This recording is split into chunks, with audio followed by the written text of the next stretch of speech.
చిన్న ప్రార్థన చేసుకుని ఈరోజు వాక్యం మనం ధ్యానించుకుందాం. మహోన్నతుడా, మహాపరిశుద్ధుడా, ప్రేమ నమ్మకము కలిగిన గొప్ప దేవుడా, మీ పరిశుద్ధమైన శ్రేష్టమైన ఘనమైన నామానికి లెక్కలేని స్తోత్రాలు.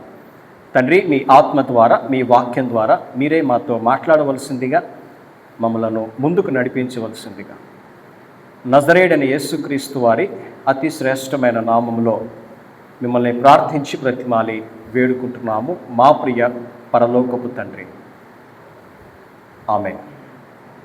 ఏమండి, ఈరోజు నేను నా యొక్క వాక్యాంశంలోకి వెళ్ళే ముందు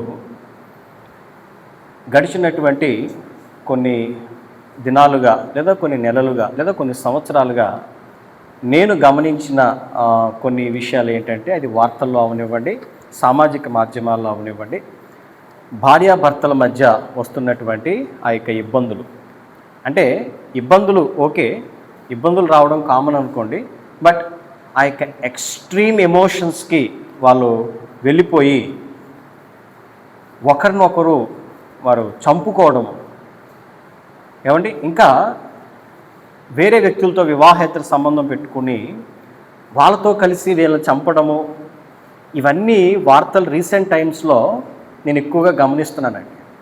అంటే వాళ్ళ మధ్య ఆర్థిక పరమైనటువంటి ఇబ్బందులు ఏమైనా ఉన్నాయా అంటే అది కాకపోవచ్చు, ఏదైనా రీజన్ ఏదైనా అయి ఉండొచ్చు. బట్ కూర్చోండి, ఎక్స్ట్రీమ్ ఎమోషన్స్కి వాళ్ళు క్యారీ అయిపోయి వాళ్ళు ఏం చేస్తున్నారో కూడా వాళ్ళకి తెలియకుండా వాళ్ళు బిహేవ్ చేయడం అనేది నేను రీసెంట్ టైంలో నేను గమనిస్తున్నాను.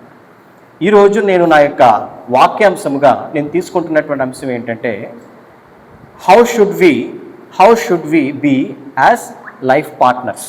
అంటే ఒక జీవిత భాగస్వామిగా మారిన తర్వాత ఆ జీవిత భాగస్వామిగా ఎలా ఉండాలి అనేది ఇక్కడ ఈరోజు నేను తీసుకుంటున్నటువంటి అంశం ఏంటండి, how should we be as life partner.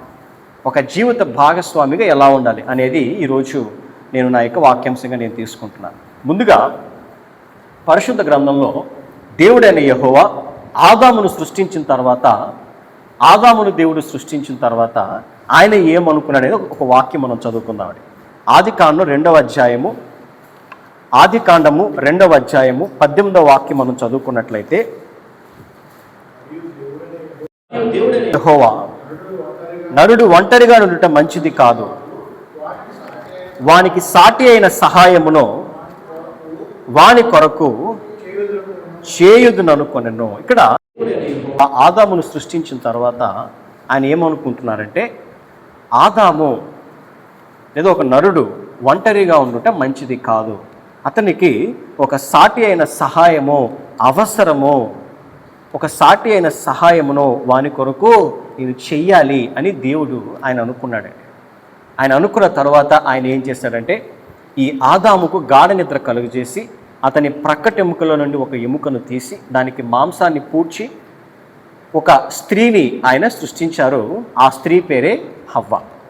ఇలా దేవుడైన యెహోవా ఆదామును హవ్వను ఇక్కడ సృష్టించడం మనం చూస్తున్నామండి. ఇక్కడ మనం గమనించాల్సిన విషయం ఏంటంటే, ఆదాము కొరకు దేవుడు హవ్వను సృష్టించాడా అంటే కాదండి. ఇక్కడ ఒకరి కొరకు ఒకరిని దేవుడు సృష్టించడం అనేది ఇక్కడ మనం గమనించాల్సిన ఒక ముఖ్యమైన విషయం. ఇంకా మరొక వాక్యం కూడా నేను మీకు చూపించాలని ఇష్టపడుతున్నాను. అదేంటంటే, కొలస్సీలకు రాసిన పత్రిక 1వ అధ్యాయము 18వ వాక్యం మనం చదువుకున్నట్లయితే, కొలస్సీలకు రాసిన పత్రిక 1వ అధ్యాయము,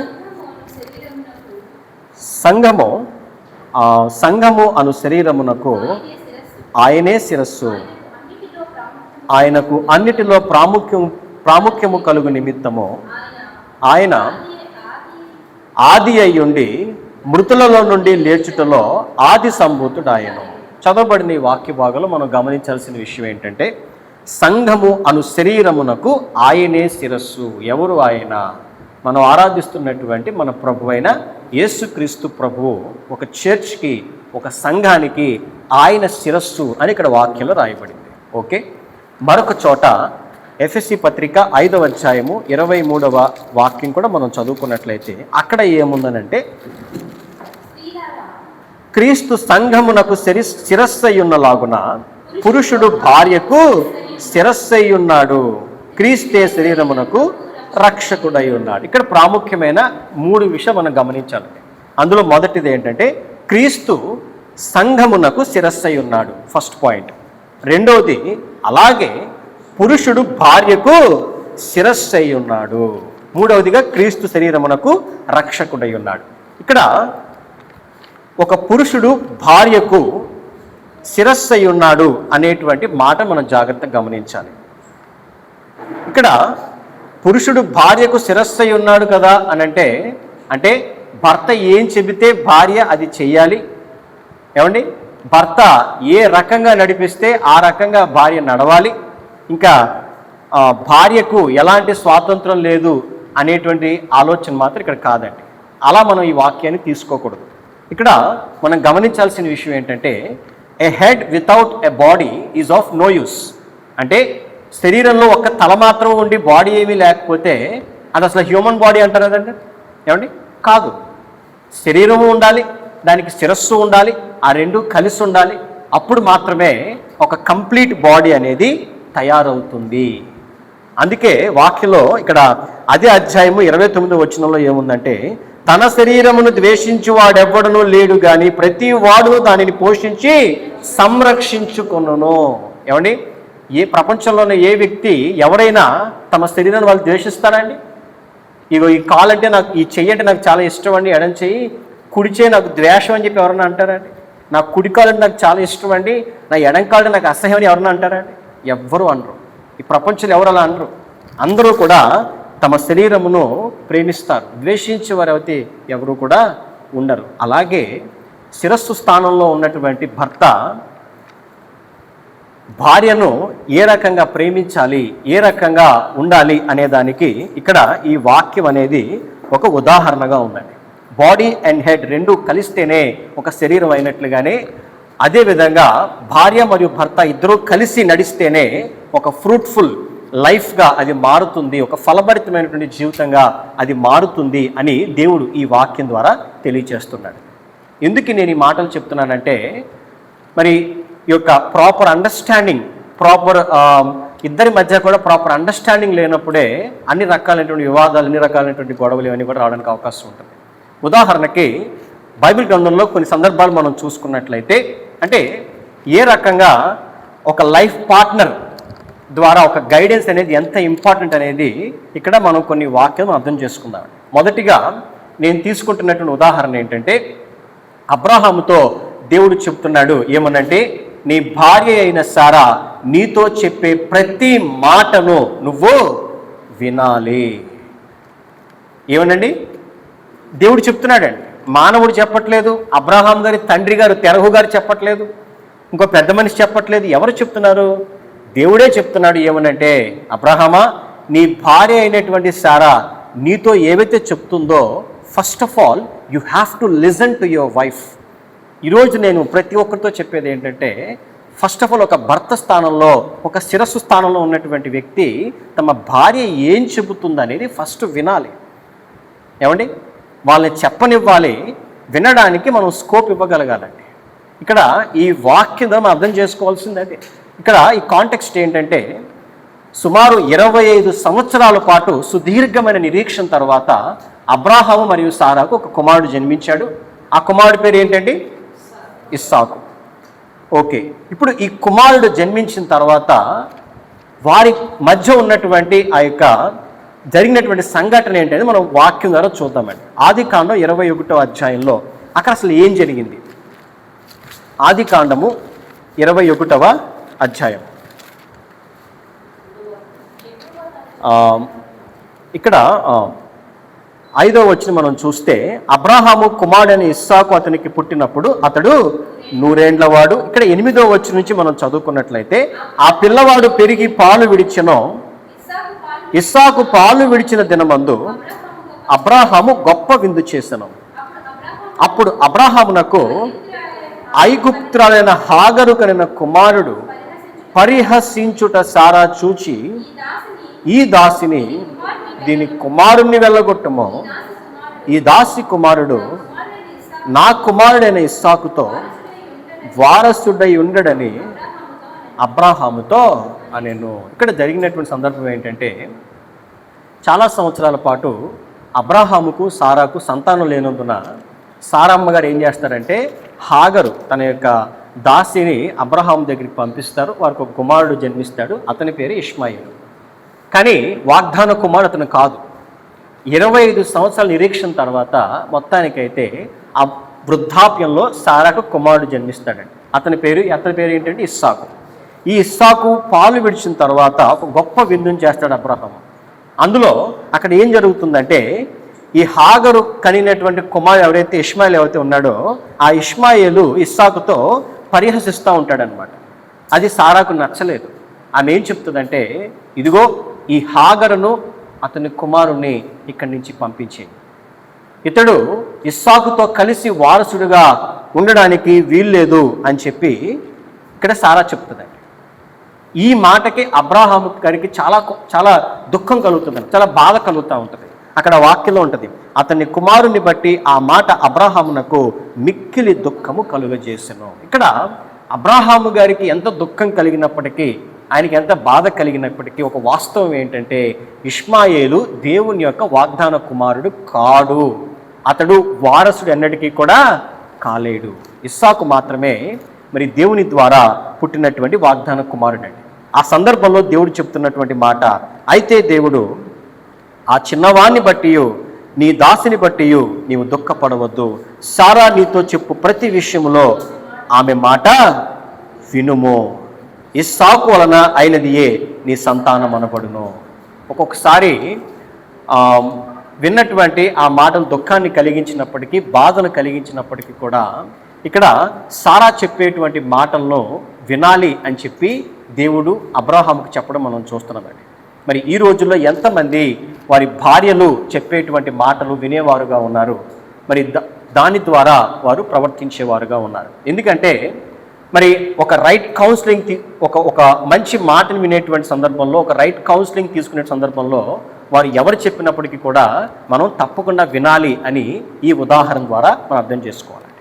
ఇంకొక ఎగ్జాంపుల్ లేదా ఇంకొక ఉదాహరణ మనం బైబిల్లో తీసుకున్నట్లయితే, న్యాయాధిపతుల గ్రంథంలో మానోహ అనే ఒక ఆయన ఉన్నాడండి. ఈ మానోహ అనే ఆయనకి వివాహం అయింది. కాకపోతే అతడి భార్య గొడ్రాలై మరి కానుపు లేకుండా ఆమె అనేక సంవత్సరాల నుంచి ఆమె గొడ్రాలుగా ఉంది.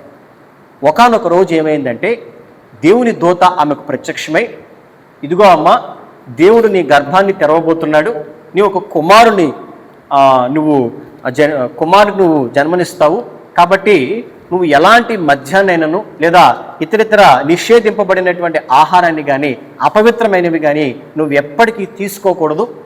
ఎందుకంటే ఆ కుమారుడు తన పుట్టుకతోనే నాజీరు చేయబడినటువంటి కుమారునిగా, మరి తమ శత్రువుల నుండి తమ ప్రజలను విడిపించేటువంటి ఒక వ్యక్తిగా ఆ వ్యక్తి పుడతాడు అని చెప్పి ఒక దూత ఆమె దగ్గరకు వచ్చి చెప్పడం జరుగుతుందండి. ఇదే విషయాన్ని ఆమె ఏం చేస్తుందంటే భర్తకు చెప్తుంది, మనోహకు చెప్తుంది. మనోహ మొదట ఆశ్చర్యపోతాడు. ఆశ్చర్యపోయి ఆ తర్వాత దేవునికి ప్రార్థన చేస్తాడు, ప్రభువా, నువ్వు ఈ రకంగా దూతను పంపించావని ఆయన, ఒకవేళ నువ్వు నిజంగా వచ్చి చెప్పిన నిజంగా అది వాస్తవం అయితే మరలా ఒకసారి మీ దూతను పంపించి మేము ఏ రకంగా ఆ బిడ్డ పట్ల కార్యాలు జరిగించాలో దయచేసి మాకు తెలియచేయండి అని అంటే, ఆ దేవదూత మరలా వస్తాడండి. ఈసారి భార్య అతని భర్త అయినటువంటి మనోహ ఇద్దరూ కూడా ఆ దూతను చూస్తారు, దూతతో మాట్లాడతారు. కొంత ఆహారం ఏదో తీసుకోమంటే దూత ఏం తీసుకోకుండా వారికి విషయం చెప్పి వెళ్ళిపోతారనమాట. అలాంటి ఒక సందర్భంలో మానోహకు చాలా భయం కలుగుతుందండి. ఇదిగో దేవుని దూత మన దగ్గరకు వచ్చి ఈ రకంగా ప్రత్యక్షమయ్యాడు కదా అని చెప్పి ఆయన ఒక మాట అంటాడు. ఆ వాక్యం మనం చదువుకుందాం. జడ్జెస్ న్యాయాధిపతుల గ్రంథము 13వ అధ్యాయము 22వ వాక్యం మనం చదువుకున్నట్లయితే, ఆయన యెహోవా దూత అని మనోహ తెలుసుకుని, మనము దేవుణ్ణి చూచితిమి గనుక మనము నిశ్చయముగా చనిపోదుమని తన భార్యతో అనగా, ఇక్కడ ఈ మనోహ ఏం చేస్తున్నాడంటే ఆ దర్శనాన్ని మిస్అండర్స్టాండ్ చేసుకున్నాడండి. ఒక దేవదూత రావడం, వారితో మాట్లాడడం, ఇదంతా చూసినటువంటి ఆయనకి మిక్కిలి భయం కలిగింది. మిక్కిలి భయం కలిగి అతను ఏమనుకుంటాడంటే, మనం దేవుణ్ణి చూచాం కాబట్టి మనం నిశ్చయంగా చనిపోతామేమో, మనం ఇంకా చనిపోతాం, మన లైఫ్ అయిపోయింది అని చెప్పి ఆయన మిస్అండర్స్టాండ్ చేసుకుంటున్నాడు ఆ దర్శనాన్ని. ఎప్పుడైతే అతను మిస్అండర్స్టాండ్ చేసుకుని ఆ రకంగా భయపడుతున్నాడో అప్పుడు తన భార్య అతన్ని కరెక్ట్ చేస్తుంది అనమాట. అతని భార్య యెహోవా మనలను చంపగోరినడలా ఆయన దహన బలిని నైవేద్యమును మన చేత అంగీకరింపడు, ఈ సంగతులన్నిటినీ మనకు చూపింపడు, ఈ కాలమున ఇట్టి సంగతులను మనకు వినిపింపడని అతనితో చెప్పాను. ఇక్కడ మన జాగ్రత్తగా గమనించాల్సింది ఏంటంటే, భర్త కలిగినటువంటి ఆ దర్శనాన్ని మిస్అండర్స్టాండ్ చేసుకుని భయపడుతున్నాడు, విపరీతంగా బిచ్చెందుతున్నాడండి. భార్య ఏం చేస్తుందంటే, లేదండి మీరు తప్పుగా ఆలోచిస్తున్నారు, మీరు దేవుని యొక్క ఆ యొక్క దర్శనాన్ని మిస్అండర్స్టాండ్ చేసుకున్నారు. ఆయన మనల్ని దర్శించి మనల్ని చంపడం కోసం కాదు, మనల్ని బాగు చేయడం కోసం, మనకి ఒక కుమారుని ఇవ్వడం కోసం, మనల్ని దర్శించడం కోసం అని చెప్పి మరి ఇక్కడ భార్య భర్తను కరెక్ట్ చేయడం ఈ వాక్యం ద్వారా మనం అర్థం చేసుకోవచ్చు. ఇక్కడ మనోహ కూడా ఆమె భార్య మాట విని ఆయన కూడా ధైర్యం తెచ్చుకుని బలపడినట్లు ఇక్కడ మనం చూస్తున్నాం అన్నమాట. అంటే ఒక్కొక్కసారి విశ్వాసంలో బలహీనపడినప్పుడు, మనం మిస్కమ్యూనికేషన్ మిస్అండర్స్టాండింగ్లోకి వెళ్ళినప్పుడు a life partner should be responsible, ఆ యొక్క విశ్వాసాన్ని ఆ యొక్క ఫెయిత్ని మరలా నిలబెట్టేటువంటి వ్యక్తిగా ఉండాలి అని ఈ ఉదాహరణ ద్వారా మనం అర్థం చేసుకోవాలండి. ఓకే, మరి మరొక ఉదాహరణ కూడా మనం తీసుకున్నట్లయితే, చక్రవర్తి అయినటువంటి నెబుకద్నెజరు కుమారుడైన రాజైన బెల్షస్సరు మనందరికీ తెలుసు. ఒకానొక రోజు ఈ రాజైన బెల్షస్సరు ఏం చేస్తున్నాడంటే, తన సమస్తమైనటువంటి సమూహంతో ఆ యొక్క అధిపతులందరితో కూడా గొప్ప విందు చేసుకుంటున్నాడు. ఆ గొప్ప విందులోనికి వారు మద్యం త్రాగడానికి, వారు సంతోషించడానికి వాళ్ళు ఏం చేశారంటే, దేవుని పరిశుద్ధాలయంలో నుండి తెచ్చినటువంటి బంగారు వెండి పాత్రలను తెచ్చుకుని అందులో మద్యం పోసుకుని వారు తాగుతూ ఎంజాయ్ చేస్తున్నారండి, పార్టీ ఎంజాయ్ చేస్తున్నారనమాట. సడన్గా ఏమైందంటే, మానవ హస్తం వంటి ఒక హస్తం వారికి కనిపించింది. గోడ మీద ఒక వేలు, గోడ మీద రాయడం ఈ రాజు అయినటువంటి బెల్షస్సరు చూస్తారు. అందరికీ తెలుసు ఇదంతా కూడా, దానియేలు గ్రంథంలో ఉంటుందండి ఇదంతా కూడా. ఉంటే ఒక్కసారిగా ఈ రాజు అయిన బెల్షస్సరు గుండె ఆగిపోయినంత పని అయిపోతుంది. తన యొక్క మోకాళ్ళు గడగడగడ వణికిపోతూ ఉంటాయి, చాలా భయపడుతూ ఉంటాడనమాట. అంటే అక్కడ సందర్భం ఏదైనప్పటికీ కూడా విషయం తెలుసుకున్నటువంటి బెల్షస్సరు భార్య అక్కడికి వస్తుందండి. ఇక్కడ బెల్షస్సరు తప్పు చేశాడు, పాపం చేశాడు, ఆ తర్వాత శిక్ష పొందుకున్నాడు, ఇదంతా సబ్జెక్ట్ వేరు. ఇక్కడ మనం గమనించాల్సినటువంటి విషయం ఏంటంటే, రాజైన బెల్షస్సరు కన్ఫ్యూజన్ స్టేట్లో ఉన్నప్పుడు, అతనికి ఏం చేయాలో అర్థం కాని ఒక సిచ్యువేషన్ అతను పడిపోయినప్పుడు విషయం గురించి భార్య తెలుసుకుంటుంది. ఆ రాజ్యానికి రాణి బెల్షస్సరు భార్య అక్కడికి వచ్చి ఆమె ఏమంటుందో మనం వాక్యం ద్వారా చూద్దామండి. దానియేలు గ్రంథము 5వ అధ్యాయం మనం చదువుకున్నట్లయితే, దానియేలు గ్రంథము 5వ అధ్యాయంలో అక్కడ ఆమె ఏమందో మనం చూద్దామండి. 5వ అధ్యాయము 10, 11 నేను చదువుతున్నానండి. రాజునకును అతని అధిపతులకును జరిగిన సంగతి రాణి తెలుసుకుని విందు గృహమునకు వచ్చి ఇట్ల నేను, రాజు చిరకాలము జీవించునుగాక, నీ తలంపులు నిన్ను కలవరపడనీయకుము, నీ మనస్సు నిబ్బరముగా నుండనేమో. ఏమండి ఇక్కడ చూసారా, ఇక్కడ భార్య ఏం చేస్తుందండి, భర్తను కాస్త కామ్ డౌన్ చేస్తుంది. ఇదిగో రాజా, ముందు మీరు భయపడకండి, మీ మనస్సును నిమ్మలంగా ఉంచుకోండి. మీరు అంటే తన యొక్క భర్త సిచ్యువేషన్ చూసిన భార్య ఏ రకంగా రెస్పాండ్ అవ్వాలో ఆ రకంగా రెస్పాండ్ అవుతుందండి. టెన్షన్ పడుతూ ఆందోళనలో ఉన్నటువంటి భర్తను ఆమె ఏం చేస్తుందండి, ముందు కామ్ డౌన్ చేస్తుంది. ముందు ఆ రకంగా మాట్లాడిన తర్వాత అప్పుడు ఆమెకు సలహా ఇస్తుంది. ఏమనంటే, నీ రాజ్యములో ఒక మనుషుడు ఉన్నాడు, అతడు పరిశుద్ధ దేవతల ఆత్మ గలవాడు, నీ తండ్రి కాలములో అతడు దైవ జ్ఞానము వంటి జ్ఞానమును బుద్ధియు తెలివియు గలవాడు ఉండుట నీ తండ్రి కనుగొనెను గనుక, నీ తండ్రి అయిన రాజుకు నెబుకద్నెజరు శకునగాండ్రకును గారడీ విద్య గల వారికి కల్దీయులకును జ్యోతిష్యులకును పై అధిపతిగా అతన్ని నియమించను. అతను ఎవరండి, అతనే దానియేలు. ఇక్కడ రాణి ఏం చేస్తుందంటే రాజును గైడ్ చేస్తుంది. ఇదిగో రాజా, నీ రాజ్యంలో ఒక అతను ఉన్నాడు, మీ తండ్రి గారు నెబుకద్నెజరు రాజుగా ఉన్నప్పుడు కూడా ఈ దానియేలు అతనికి ఎంతో సహాయం చేసి దేవతల ఆత్మ కలిగిన వాడే అతని ప్రశ్నలకు సమాధానం చెప్పాడు.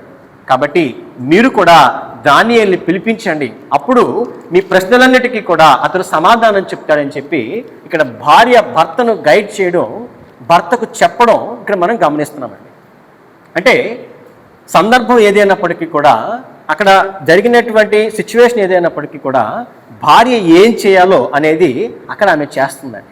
ఒక ప్రాపర్ గైడెన్స్ అనేది ఇవ్వడం ఇక్కడ కూడా మనం చూస్తున్నాం అన్నమాట. ఆ తర్వాత దానియేలుని పిలిపించాడు, దానియేలుతో మాట్లాడారు, ఆ దర్శన భావాన్ని తెలుసుకున్నారు. అదంతా కూడా మరలా వేరే సబ్జెక్ట్. ఇక్కడ మనం గమనించాల్సింది ఏంటంటే ఆ పర్టికులర్ మూమెంట్లో భార్య ఏ రకంగా స్పందించింది. భర్త ఆమె మాట విన్నాడా? నువ్వు నాకు చెప్పేదేంటి, నీ అంతఃపురంలో నువ్వు ఉండు, నీ పని నువ్వు చూసుకో, నా పని అని చెప్పి అన్నాడండి? లేదు. ఆమె చెప్పింది, ఆమె చెప్పినట్టుగా ఆలోచించాడు. ఎస్, ఇది సరైనటువంటి ఆలోచన అని చెప్పి ఆ ఆలోచన ద్వారా ముందుకెళ్ళడం ఇక్కడ మనం చూస్తున్నాం. అంటే ఒకరి పట్ల ఒకరికి ఉన్నటువంటి ఆ యొక్క అండర్స్టాండింగ్, ఒకరి సలహాలు, ఒకరి సూచనలు, ఒకరి గైడెన్స్ మరొకరు తీసుకోవడం ద్వారా వారిద్దరూ కలిసి ఒక ఆలోచనలో ముందుకు వెళ్ళడం అనేది మరి ఆ యొక్క వివాహ విషయంలో, ఆ దాంపత్యంలో అనేది చాలా ముఖ్యము అని చెప్పి ఈ ఉదాహరణ ద్వారా మనం అర్థం చేసుకోవాలండి. నిజంగా అంటే ఇక్కడ అంటే నా ఉద్దేశం భార్యలు చెప్పే ప్రతి మాట భర్త వినాలా అంటే కాదు. If it is a good thing, అది ఒకవేళ ప్రాపర్ గైడెన్స్ అయితే, అది రైట్ గైడెన్స్ అయితే అది తప్పకుండా తీసుకోవాలి. మరి బైబిల్లో అందరి భార్యలు కరెక్ట్ గైడెన్స్ ఇచ్చారా అంటే అది కూడా కాదండి. కొంతమంది రాంగ్ గైడెన్స్ ఇచ్చిన వారు కూడా బైబిల్లో ఉన్నారు. ఉదాహరణకి మనం జాగ్రత్తగా గమనిస్తే యోబు భార్యని మీరు తీసుకోండి. ఈవెన్ ఆమె పేరు కూడా ఇక్కడ రాయబడలేదు ఎక్కడ కూడా బైబిల్లో. యోబు భార్య యోబుని ఏమని గైడ్ చేస్తుంది? అతను కష్టంలో ఉన్నప్పుడు, ఇబ్బందుల్లో ఉన్నప్పుడు, సమస్తాన్ని కోల్పోయి అసలే బాధలో ఉన్నప్పుడు ఏం చెప్తుంది? ఇదిగో ఇంకనూ నీ విశ్వాసాన్ని నువ్వు వదలకుండా ఉంటావా, దేవుణ్ణి దూషించి చనిపోవయ్యా అని చెప్తుంది. అదొక రాంగ్ గైడెన్స్ అండి. ఆ రాంగ్ గైడెన్స్ని యోబు ఫాలో అయ్యాడా? ఫాలో అవ్వలేదు. మూర్ఖురాలు మాట్లాడినట్టు నువ్వు మాట్లాడకూడదు. మేలు చేసినప్పుడు మనం అనుభవించాం, కీడు చేసినప్పుడు అనుభవించద్దా అని చెప్పి భార్యను గద్దించడం, భార్యను కరెక్ట్ చేయడం ఇక్కడ మనం గమనించాలి. ఇంకా మనం బైబిల్లో చూస్తే యెజబేలు స్త్రీ అతని భర్త అయినటువంటి ఆహాబును ఏ రకంగా రాంగ్గా గైడ్ చేసిందో కూడా మనకందరికీ బాగా తెలుసు. ఇక్కడ ఆహాబు ఏదో గొప్పవాడిని అనట్లేదు, కానీ యెజబేలు భర్తను ప్రాపర్గా గైడ్ చేయవలసినటువంటి స్థానంలో ఉన్నటువంటి ఆమె రాంగ్గా గైడ్ చేసింది. ఆ రాంగ్ గైడెన్స్లోకి ఆహాబు వెళ్ళిపోయాడు. ఆ ఇద్దరు కూడా నాశనం అయిపోయారండి. మనం గమనించాల్సిన విషయం. ఇంకా మనం బైబిల్లో చూస్తే సొలొమోను భార్యలు, సొలొమోను 700 మంది భార్యలను, 300 మంది ఉపపత్నులను, 5 స్త్రీలను విపరీతంగా అతను భార్యలుగా చేసుకుంటే ఆఖరికి వాళ్ళందరూ ఏం చేశారంటే దేవుని వైపు నుండి అతని మనస్సును విగ్రహాల వైపు, ఇతర దేవతల వైపు త్రిప్పివేసినట్లుగా మనకి 1 Kings chapter 11 verse 3లో స్పష్టంగా రాయబడిందండి. ఇక్కడ వీరు ఈ రకంగా చేస్తున్నప్పుడు సొలొమోను వారి రాంగ్ గైడెన్స్లో పడిపోయి అతడు కూడా దేవునికి దూరం అయిపోవడం ఇక్కడ మనం చూస్తున్నాం అన్నమాట. అంటే దీన్ని బట్టి మనం అర్థం చేసుకోవాల్సిన విషయం ఏంటనంటే, మొట్టమొదట ఒక లైఫ్ పార్ట్నర్, మనతో జీవితాన్ని పంచుకునేటువంటి ఒక వ్యక్తి సలహాను, ఉద్దేశాన్ని మనం వినడం అనేది చాలా ముఖ్యమైనదండి. రెండవది, ఒకవేళ అది ప్రాపర్ గైడెన్స్ అయితే, అది మంచి ఆలోచన అయితే, అది మంచి మాట అయితే దాన్ని తీసుకోవడంలో మనం ఎలాంటి ఈగోస్కి వెళ్ళకూడదు ఫస్ట్ ఆఫ్ ఆల్. ఎందుకంటే నీకేం తెలుసు అనుకుంటే ఆ బండి ఎదరికి వెళ్దాం. ఏమండి, మనం ఏదైనా బైక్ నడిపేటప్పుడు మన చెయ్యి బ్రేక్ మీద బాగా ప్రెస్ చేసి మనం యాక్సిలేట్ చేస్తే బండి ఏమవుతుందండి? అక్కడే తిరుగుద్ది, ముందుకు వెళ్దాం. అలాగే ఒక మంచి ఆలోచన చెప్పినప్పుడు దాన్ని తీసుకోవడంలో మనం ఈగో చూపించకూడదు. చెడ్డ ఆలోచన చెప్పినప్పుడు నా భార్య నేను ఏం చెప్తే అది చేస్తుంది, లేదా నా భర్త ఏం చెప్తే అది నేను చేసేస్తాను గుడ్డిగా కూడా ముందుకు వెళ్ళకూడదండి. అలా చేస్తే డైరెక్ట్గా వెళ్ళి గోతులో పడతారు ఇద్దరు కూడా. If it is the right thing, if it is the right guidance, దాన్ని తీసుకోవడంలో హెసిటేట్ చేయకూడదు. If it is the wrong word, దాన్ని ఖండించి సరిచేయడంలో మరింత ఖచ్చితంగా ఉండాలి. దేవునికి మహిమ కలుగునుగా. అలా ఎప్పుడైతే వారిద్దరూ కలిసి ముందుకెళ్ళగలుగుతారో అప్పుడు వారు దేవునికి మొట్టమొదటి ప్రీతికరంగా జీవించగలుగుతారు. వారి జీవితాన్ని ఫలభరితంగా, ఆశీర్వాదకరంగా వారు ముందుకు తీసుకెళ్ళగలుగుతారు. నాట్ ఓన్లీ అంటే మరి ఇద్దరు కలిసి జీవించడం అంటే ఒక ఇంట్లో కలిసి జీవించడం అని కాదండి. ఒకరిని ఒకరు అర్థం చేసుకుంటూ, ఒకరిని ఒకరు సరి చేసుకుంటూ, ఒకరిని ఒకరు గౌరవించుకుంటూ, మరియు ఒకరిని ఒకరు ప్రేమించుకుంటూ ముందుకు వెళ్ళినప్పుడు మాత్రమే ఆ కుటుంబం అనేది దేవుని యొక్క ఏర్పాటులో అది ఫలభరితంగా ఉంటుంది. అలా కాకుండా అసూయలకు, అహంకారాలకు, గర్వాలకు, ద్వేషాలకు వెళ్ళినట్లయితే, మరి ఒకరి పట్ల ఒకరికి నమ్మకం లేకుండా ఏదో ఈ యొక్క సొసైటీ కోసం బతుకుతున్నాం అన్నట్టు మనం బతికితే మాత్రం మన జీవితం అనేది ఫలభరితంగా ఉండదు. ఇలాంటి వార్తలే రిపీట్ అయ్యే పరిస్థితులు కూడా ఏర్పడవచ్చు. కాబట్టి ఒక లైఫ్ పార్ట్నర్ మన జీవితంలోకి వచ్చిన తర్వాత మొదట మనము ఒక పార్ట్నర్గా మన బాధ్యత ఏంటనేది మనం గుర్తించాలి. అది ఏ సందర్భం అయినప్పటికీ కూడా, అది ఎలాంటి క్లిష్టమైన పరిస్థితి అయినప్పటికీ కూడా, మరి ప్రార్థనాపూర్వకంగా ఒక ప్రాపర్ గైడెన్స్లో, ఒక ప్రాపర్ అండర్స్టాండింగ్తో, ఒక ప్రాపర్ విజన్తో ముందుకెళ్ళగలిగితే ఒక మంచి జీవితాన్ని ఎవరైనా జీవించగలుగుతారు. దేవునికి ఇష్టలుగా వారు ముందుకెళ్ళగలుగుతారు. దేవుడు తన పరిశుద్ధ వాక్కును దీవించి ఆశీర్వదించునుగాక. ఆమేన్. ప్రార్థన చేసుకుందాం. ప్రేమ నమ్మకము కలిగిన గొప్ప దేవుడా, మీ పరిశుద్ధమైన, శ్రేష్టమైన, ఘనమైన నామానికి లెక్కలేని స్తోత్రాలు. ఇదిగో తండ్రి, ఈరోజు మీరు మాతో మాట్లాడినటువంటి ఈ ప్రతి మాటను మా హృదయంలో దాచిపెట్టుకున్నటకు సహాయం దయచేయండి. ఒక జీవిత భాగస్వామి ఎలా ఉండాలి, ఏ రకంగా తమ యొక్క బాధ్యతల పట్ల వారు నమ్మకంగా ఉండాలి అనేది మీరు మాతో మాట్లాడినందుకు మీకు లెక్కలేని స్తోత్రాలయ్యా. బహుశా ఇప్పటి వరకు అలాంటి ఇబ్బందుల్లో, శ్రమలలో, మరి గొడవల్లో, కోపాల్లో, తాపాల్లో ఇంకా ఎవరైనా ఉన్నారేమో ప్రభువా, మరి ఈ వాక్యం విన్న తర్వాతైనా వారి హృదయాలు మారి వారు ఒకరిని ఒకరు అర్థం చేసుకుంటూ, ఒకరిని ఒకరు సరి చేసుకుంటూ ముందుకు వెళ్ళడానికి వారికి అట్టి హృదయాన్ని మీరు దయచేయవలసిందిగా, మరి ఒక సంఘానికి ఎలాగైతే మీరు శిరస్సై ఉన్నారో ప్రభువా, ఒక కుటుంబానికి, భార్యకు భర్త శిరస్సై ఉన్నాడు అనే సత్యాన్ని గ్రహించి, మరి భర్తను గౌరవించేటువంటి మనసును భార్యకు దయచేయండి. భార్య మాటను కూడా కన్సిడర్ చేయగలిగేటువంటి ఆ యొక్క ప్రేమను భర్తకు అనుగ్రహించి ఆ కుటుంబాలు మీరు ముందుకు తీసుకెళ్లవలసిందిగా, తద్వారా మీరే మహిమ పొందవలసిందిగా నజరేయుడైన యేసుక్రీస్తు వారి అతి శ్రేష్టమైన నామంలో మిమ్మల్ని ప్రార్థించి బ్రతిమాలి వేడుకుంటున్నాము మా ప్రియ పరలోకపు తండ్రి. ఆమేన్, ఆమేన్, ఆమేన్. అందరికీ వందనాలు. అందరికీ ప్రైజ్ ది లార్డ్.